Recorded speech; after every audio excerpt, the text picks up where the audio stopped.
कलयुग की 5 सत्य भविष्यवाणी। भगवान ने पहले ही क्यों बता दिया था कि कलयुग में लड़की के विवाह में लाखों रुपए खर्च किए जाएंगे। बात उस समय की है जब पांचों पांडवों को वनवास हो गया था। वनवास जाने से पहले पांडवों ने भगवान श्री कृष्ण से पूछा कि हे श्री कृष्ण, अभी यह द्वापर युग का अंतकाल चल रहा है, आप हमें बताएं कि आने वाले कलयुग की गति क्या और कैसी होगी। तब भगवान श्री कृष्ण पहले कहते हैं कि मैं तुम्हें इसका सीधा सा उत्तर तो नहीं दे सकता, लेकिन इतना कहूँगा कि तुम पांचों भाई वन में जाओ और वन में जो कुछ भी तुम्हें दिखे मुझे आकर बताओ, फिर मैं तुम्हें उसका कलयुग में प्रभाव बताऊंगा। इसके बाद पांचों भाई वन में चले गए। फिर उन्होंने वन में जो देखा वह देखकर आश्चर्यचकित रह गए। आखिर उन्होंने वन में ऐसा क्या देखा और फिर भगवान श्री कृष्ण ने उन्हें क्या जवाब दिया, आइए जानते हैं भगवान द्वारा कही गई कलयुग की 5 सत्य भविष्यवाणी को। भगवान श्री कृष्ण के कहे अनुसार पांचों भाई अलग अलग दिशाओं में वन की ओर निकल गए। युधिष्ठिर एक दिशा में भ्रमण पर थे। उन्होंने एक जगह पर देखा कि एक हाथी के 2 सूंड थे।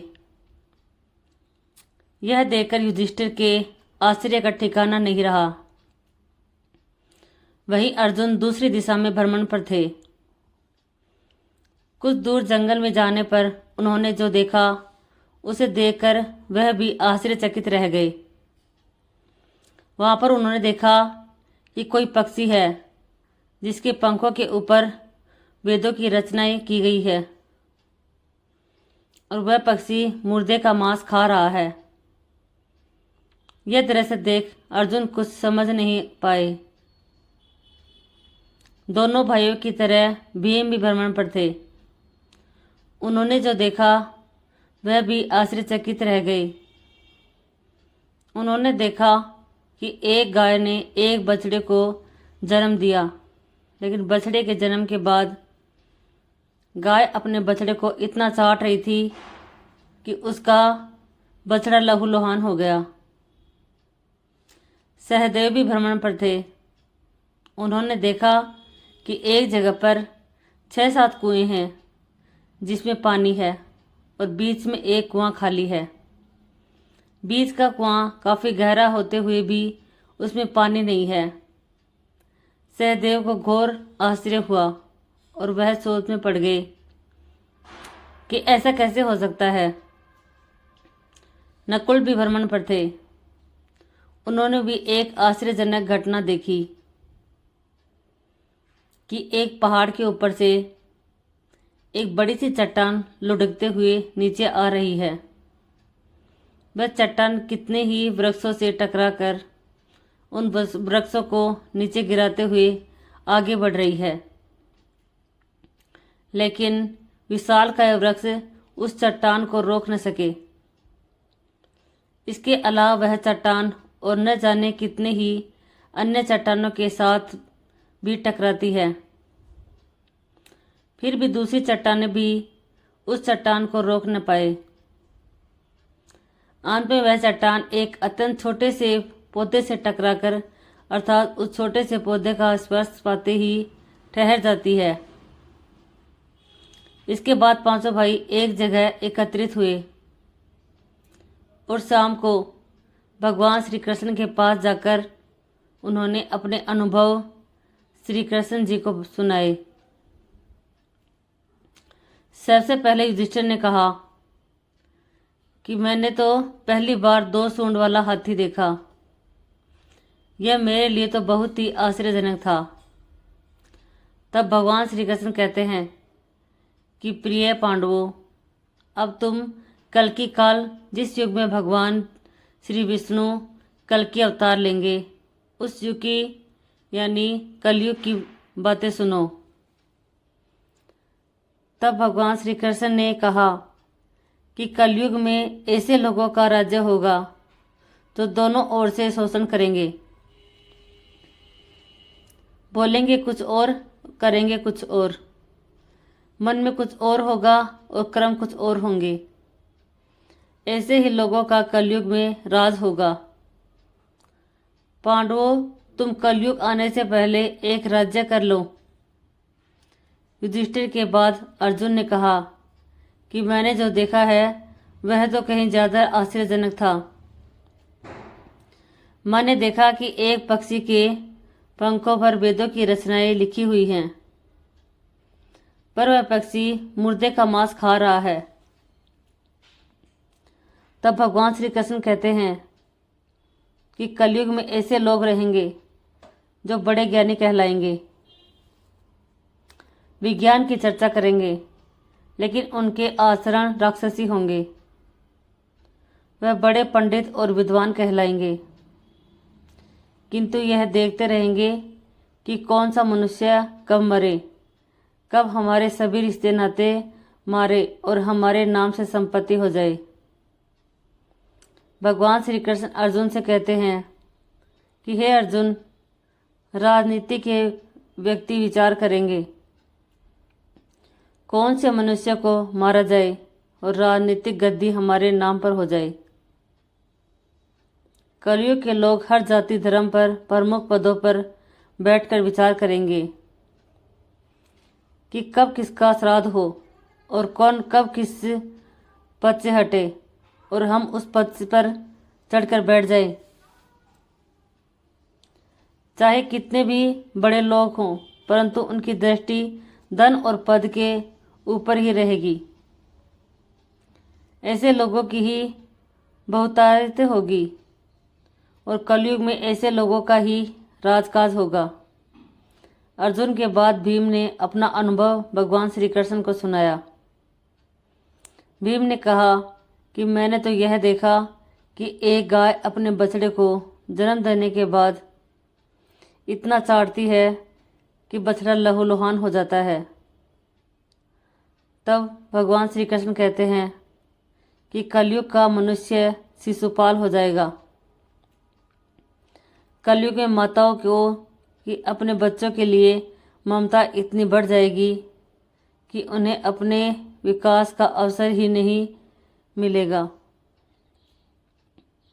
मोह माया में ही घर बर्बाद हो जाएगा।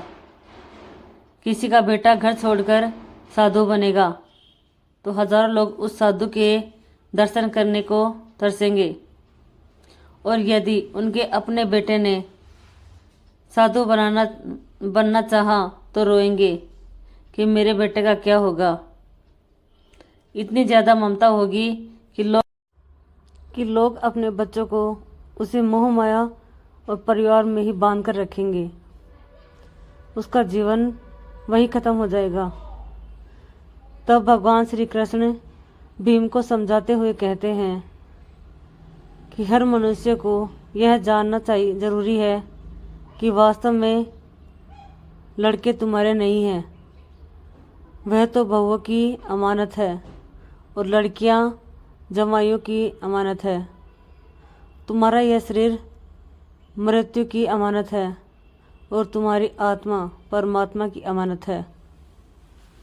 इसलिए तुम्हारा अपने शाश्वत संबंध को जानना आवश्यक है।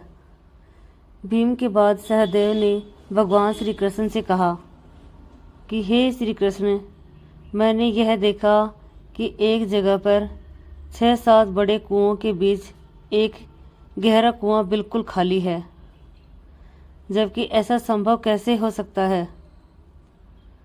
तब भगवान श्री कृष्ण सहदेव को जवाब में कहते हैं कि कलयुग में लोग लड़की के विवाह में, मकान के उत्सव में और छोटे बड़े उत्सवों में तो लाखों रुपए खर्च कर देंगे, परंतु पड़ोस में ही यदि कोई भूखा प्यासा मर रहा होगा तो यह नहीं देखेंगे कि उसका पेट भरा है या नहीं। उनका अपना ही सगा भूख से मर जाएगा, परेशानी में अपने सगे रिश्ते नातों का साथ नहीं देंगे, उसे ऐसे ही परेशान देखते रहेंगे और दूसरी ओर खुद मौज मदिरा, मांस, भक्षक, सुंदरता और जश्न में धन उड़वाएंगे, किंतु किसी के दो आंसू पोंछने में उनकी रुचि न होगी। कहने का तात्पर्य यह है कि कलयुग में अन्न के भंडार होंगे, लेकिन लोग भूख से मरेंगे। सामने बंगले में ऐशो आराम चल रहे होंगे, लेकिन पास ही झोपड़ी में आदमी भूख से मर जाएगा।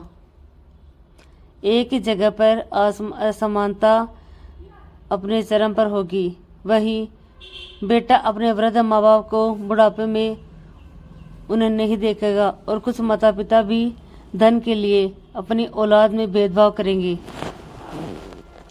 सहदेव के बाद नकुल ने भगवान श्री कृष्ण को बताया कि मैंने भी एक आश्चर्य देखा है कि एक बड़ी सी चट्टान पहाड़ से लुढ़की, लेकिन वृक्षों के तने और दूसरी चट्टान भी उस बड़ी चट्टान को न रोक पाए, किंतु एक छोटे से पौधे के स्पर्श में आते ही वह बड़ी चट्टान रुक गई।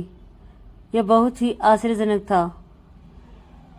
नकुल ने भगवान श्री कृष्ण से कहा कि हे श्री कृष्ण, मैं इस घटना को समझ नहीं पाया, अब आप ही बताइए यह कैसे हुआ, आखिर यह कैसे संभव है। तब भगवान श्री कृष्ण मुस्कुराते हुए नकुल से कहते हैं कि कलयुग में मानव का मन इतना नीचे गिर जाएगा कि उसका पतन होना निश्चित होगा। उसका यह जीवन धन की शिलाओं से नहीं रुकेगा, न ही सत्ता के वृक्षों से रुकेगा।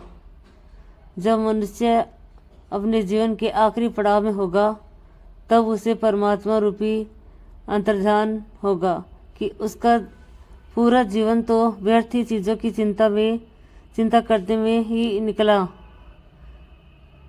असली मुक्ति तो हरि नाम है। हरि नाम के एक छोटे से पौधे से ही, हरि नाम के जपने से ही मनुष्य जीवन के समस्त पापों का निवारण होगा और हरि नाम ही मोक्ष का द्वार होगा। भक्तों, भगवान में आस्था रखें और मनुष्य का पूरा जीवन एक मायाजाल है।